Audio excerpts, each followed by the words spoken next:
Hey guys, my name is Tina. Welcome back to the channel. Let's get into it.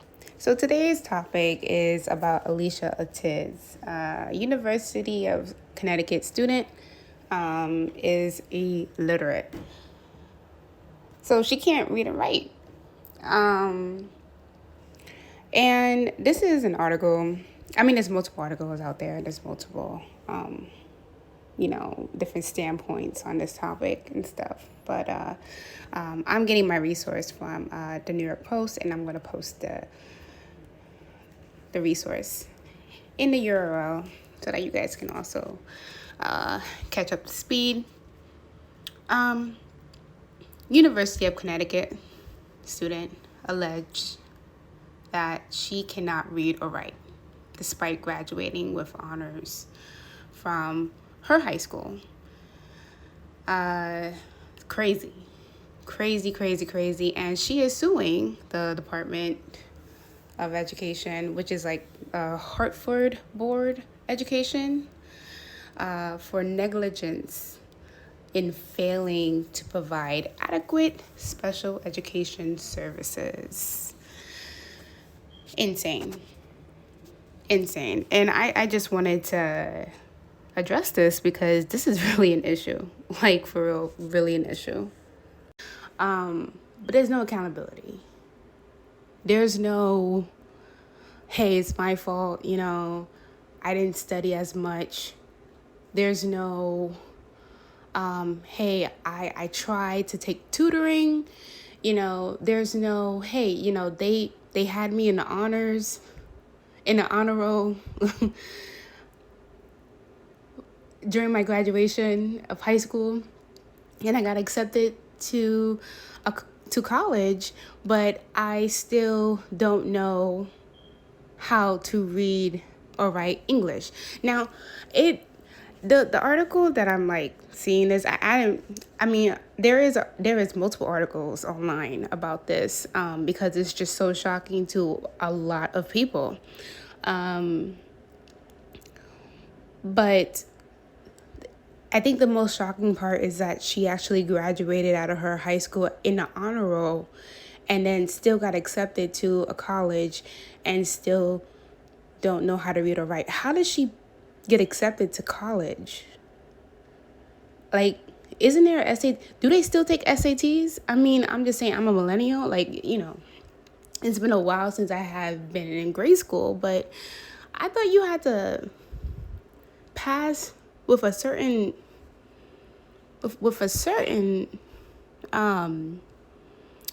score in order to get accepted into a university, let alone a community college. It's not. This is a university, and she literally can't even read or write. I don't even think she knows how to write her name. Now, I'm not coming at her think whatever. I really don't give a fuck. But I'm just saying, this is crazy to me. It's not really going into detail if she can actually read or write in Spanish.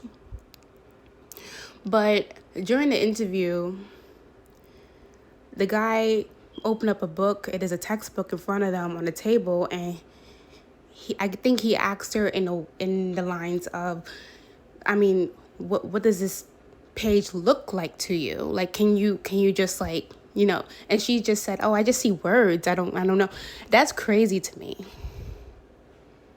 You just see words?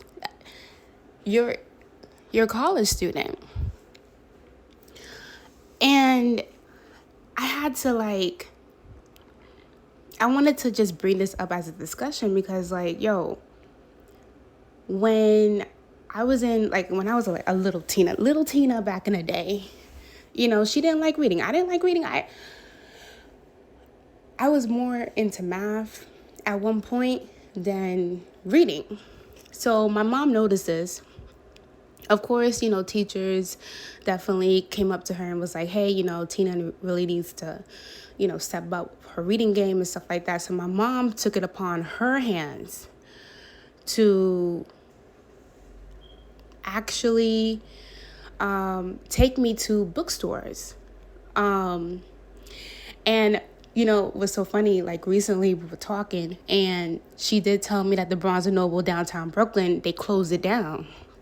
And I was like, no, are you serious? She's like, yeah, they closed it down. That used to be our store. Like, my mom would take me to, like, some kind of checkup with my doctors, and my doctor's office was not that far down in downtown Brooklyn. And around the corner or up the block was the main street. The subway train station was right there. And then, they had the restaurants there. I don't know if you guys know or remember the store Blimpies. I mean, the real ones remember Blimpies. Blimpies, in my opinion, was better than Subway. No cap. And Blimpies was right down the block from Barnes & Noble. And, my greedy ass will always be hungry after a checkup at the doctor or whatever. As a kid, you just want fast food or whatever. So my mom would kind of like spoil me sometimes after a doctor's appointment and stuff like that. And we'll eat something and then she'll take me to the bookstore. She's the reason why I'm like a bookworm today. I love reading. My mom took it upon herself to make sure that I knew how to read. I knew, and I got interested in reading, and to make sure that, I knew the difference between different genres of different books. That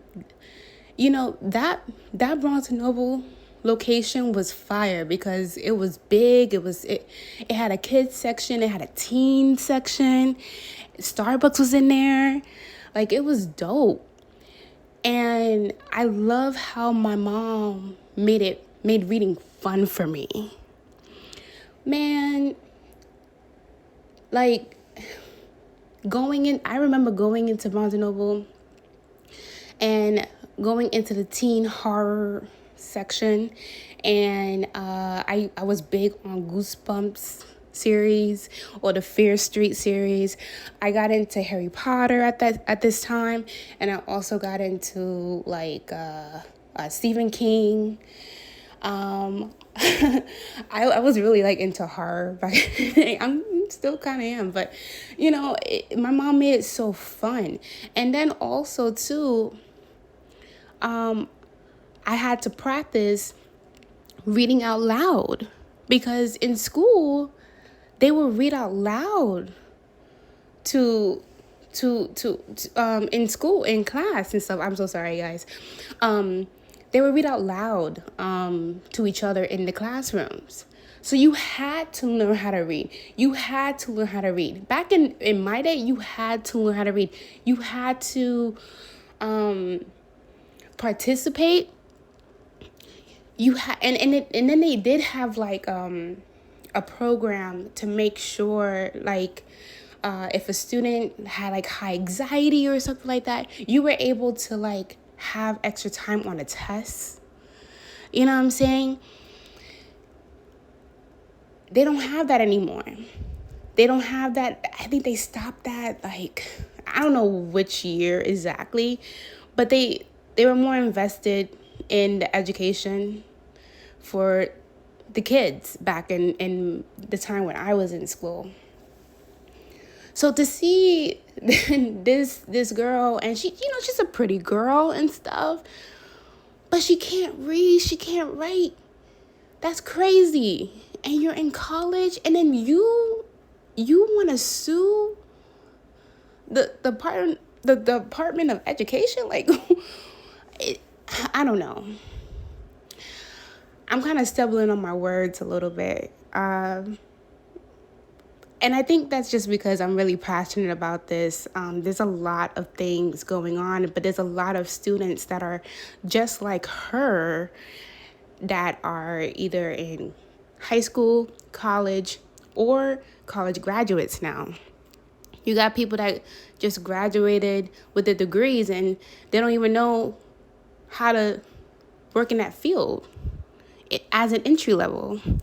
Now, let's step aside. Let's put let's not forget, okay, that the job hunt now is like crazy right now. You know, you have entry level positions requesting for you to have a bachelor's degree, which is ridiculous as itself, okay? But let's on the sideline, okay, as a person that just graduated out of college, do you know how to really work in the field that you graduated in? I mean, you know what I'm saying? I just thought I'd just bring this up to your attention, guys. I mean, it's just this is a really serious matter. These are the kids of the future. You know what I'm saying? Like, these are our future teachers and doctors and lawyers and shit, and they don't even know how to. It's scary. It's scary as fuck. I'm not even gonna lie. This is crazy. You know, if anything, this has definitely was an eye-opener for me, as a person that wants to have kids in the future. You know, after I'm married, of course, because ain't no way I'm going to raise a kid by myself. All right? Heck no. Look at this world today. But, you know, once I become a parent, oh, yeah, I'm going to be involved. That's crazy. That is crazy. I remember, because I used to go to school in Queens, even when my mom and I still lived in Brooklyn. Like, you know, so I would have to, you know, leave the house with my mom at like 5:30 in the morning. And my mom will always like have a book with her to read on the train. So at first I would like, you know, this was when MP3s was a big hit. A little bit CD players and stuff like that. Like, I remember my CD player and stuff like that, you know. So I would always listen to music. But then I started seeing my mom read her book. And then this was when I was getting really interested in reading too. So I was like, I'm going to read my book too. And you don't see that much anymore. You don't see that, like, don't get me wrong. If someone is on their phone, you don't know if they're reading an article or a book on their phone. And a person can have a Kindle and be reading an article or a book on their Kindle, or they could have the Kindle app downloaded on their smartphone to be reading a story on their phone. So you don't really know what a person is doing on their smartphone. I get it. But I don't know, it's just the bookworm in me. There's nothing like opening a book and reading it. You know, put on some tea, you know what I'm saying? Read a good book. You know, it's crazy to me. Like, these are the kids. And don't get me started on this whole teacher bae shit. You know, if Teacher Bae was one of my teachers, okay, there ain't no way I will be able to focus. Okay, with her little BBL bouncing every time when she's right on the board. Like, yo, I can't. But we'll save that for another video. I hope you guys enjoy this. I know I must have been like stumbling with my words, but I just, if you have kids, be involved. Be involved. All right? Be involved. All right, don't leave it all to the teachers to teach your kids how to read and write. It starts at home. You feel me? It starts at home, period. Like, what you mean? Thank you guys so much for listening. If you want to support the channel, feel free to hit the links down below. Don't forget to hit the notification button and subscribe so that you guys can get the heads up on my next video. Have a great rest of your day. Bye.